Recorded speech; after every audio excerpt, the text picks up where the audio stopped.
Sin embargo, Nínive recayó en la iniquidad, en el pecado, en el error.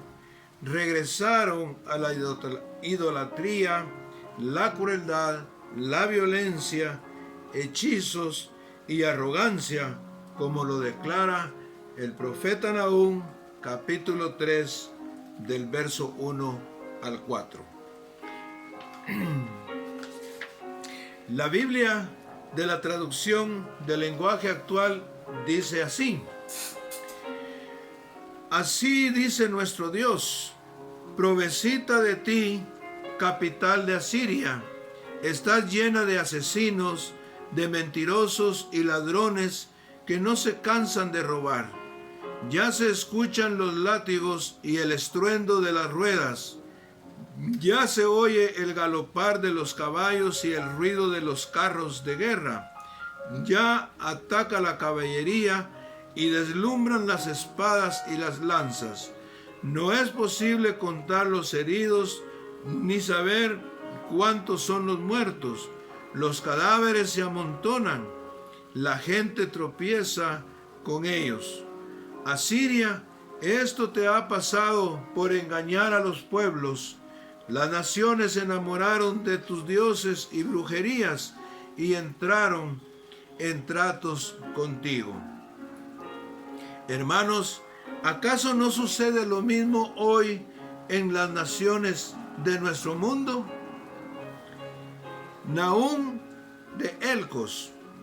Elcos es una ciudad que está en la región de Galilea, territorio de Judá.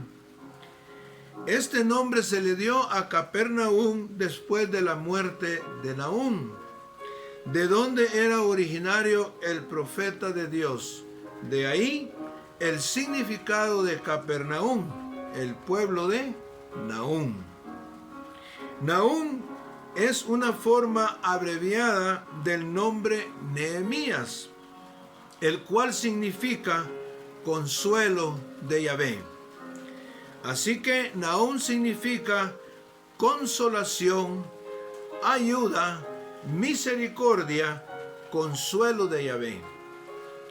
Así que Nahum fue contemporáneo también de Sofonías, Habacuc, Jeremías, Isaías y Ezequías.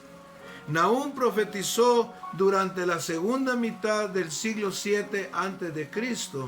y antes de la destrucción de Nínive en el año 612 a.C. La visión profética y misión de Nahum era predecir ahora el futuro de Nínive, de su destrucción, en el año 663 al 654 a.C. Así que la sentencia del oráculo divino era de condenación a ese poderoso imperio asirio representado por Nínive. Imperio que parecía absolutamente invencible por su gran poderío. Jonás, un siglo antes, vio a la ciudad arrepentirse, pero ésta cayó de nuevo en la maldad. Nínive era la potencia mundial que controlaba la creciente fértil de su época. Sus fronteras se extendían hasta Egipto. Parecía incontenible, ya que sus salvajes y rudos guerreros conquistaron Israel y provocaron gran sufrimiento a Judá. Nahum capítulo 3:1. Ay de ti, ciudad sanguinaria, toda llena de mentira y de rapiña, sin apartarte del pillaje. Así que Nahum era el profeta de Dios que se dirigió a una ciudad que se ha deslizado de nuevo hacia el pecado y de nuevo está lista para el juicio de Dios. ¿Cómo está nuestro mundo ahora? Nahum fue el profeta de Dios encargado de proclamar aproximadamente 100 años después de Jonás. Nínive ya no conoce a Dios, por lo tanto ha incitado la ira de Dios. Ahora se le recuerda qué clase de Dios es el Dios de Israel y Judá. Ahora Nínive conocerá el carácter desconocido de Dios, su juicio.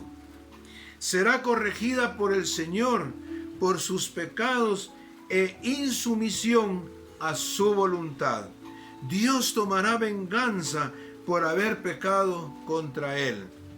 Jehová es Dios celoso y vengador. Jehová es vengador y lleno de indignación. Se venga de sus adversarios y guarda enojo para sus enemigos. ¿Qué nos enseña esto, mis hermanos? ¿Qué dijimos que significa Nahum? Consolación, ayuda, misericordia, consuelo de Yahvé.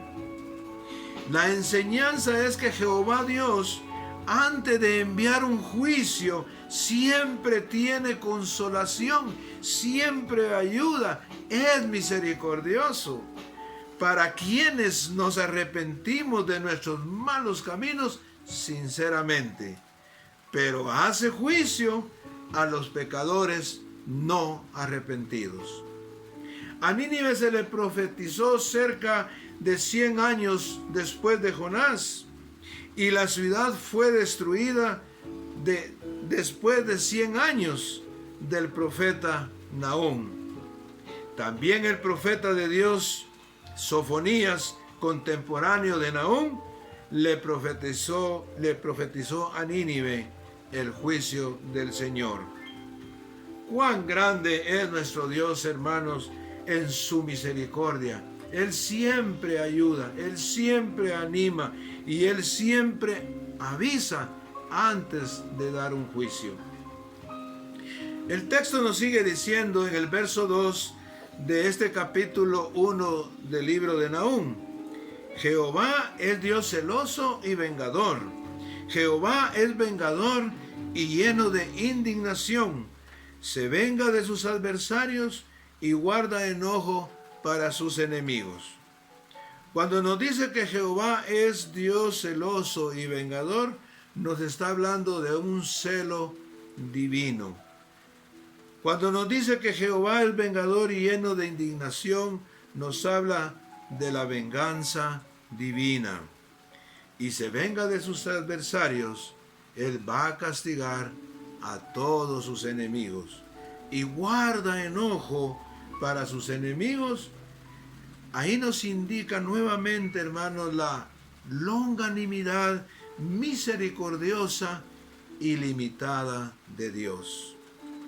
El Dios de la vida es poderoso para defender la vida. Este versículo 2 de Nahum, capítulo 1 al 8, debemos de entenderlo dentro del contexto general del Antiguo Testamento, en el cual Dios se revela como el Salvador de su pueblo que estaba bajo el yugo de la muerte, allá como nos explica el libro de Éxodo capítulo 3 del verso 7 al 9. Dios el Señor continúa siendo el dador y preservador de la vida. Por esta razón, Él es celoso. Jehová es Dios celoso. ¿Qué significa?